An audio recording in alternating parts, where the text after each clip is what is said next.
And that's why, people say that when you say that turn around, don't drown, that's what this means. And it this looks is a like, perfect example of that. Maybe the rain has subsided a bit, and so concerns kind of subsided as well. Caution went to the wayside a bit. You're coming up on this underpass, and it's sort of down a level, so maybe just didn't see it until Didn't see all the water. We don't know exactly what happened. But, and too late. Yeah.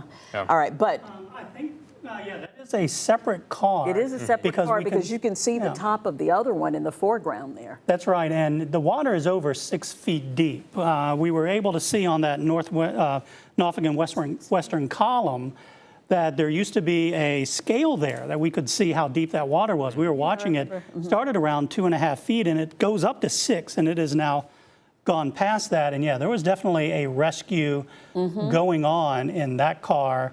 I imagine the folks were able to climb out there onto the sidewalk, but again, that car didn't make it very far, and we're glad that there are some folks there who are, taking care of the person or the people. And, with that in mind, Evan, since we see them kind of still looking down that way and maybe communicating, someone else. We just want to express how hopeful we are that everybody is okay and that they are able to get everybody out of that car.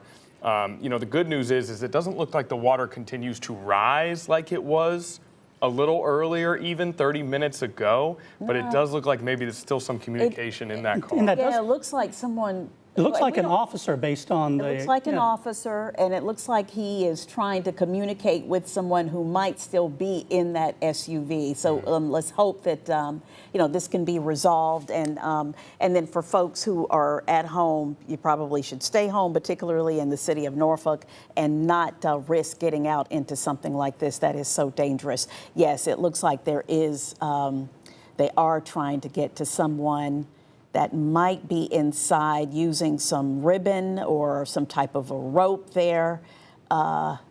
So we're gonna stay on this.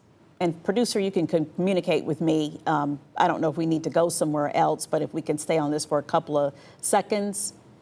Okay, she says that we can stay on this. And the rainfall started around, I believe it was around 1 o'clock this afternoon. Yeah, it was about 1 o'clock, and then we saw, sort of those rounds and rounds of rain because we started live impact news around 1 o'clock, and I guess I came back in about 1:15, and that's when the flash flood warning was issued, and we, maybe they're just tying the vehicle. I don't know, so it doesn't float. Okay. Yeah, so it doesn't float away. Yeah. That could be what's going on there, but that vehicle may already be a total loss with how high that water is there. Looks like someone's headed in to maybe check on it or to examine a little bit of what's going on. You want to be careful wading into any sort of floodwaters. We've already seen kind of debris and trash floating around in this particular flooded area. So anyone at home, don't wade into floodwaters in any way if you don't have to.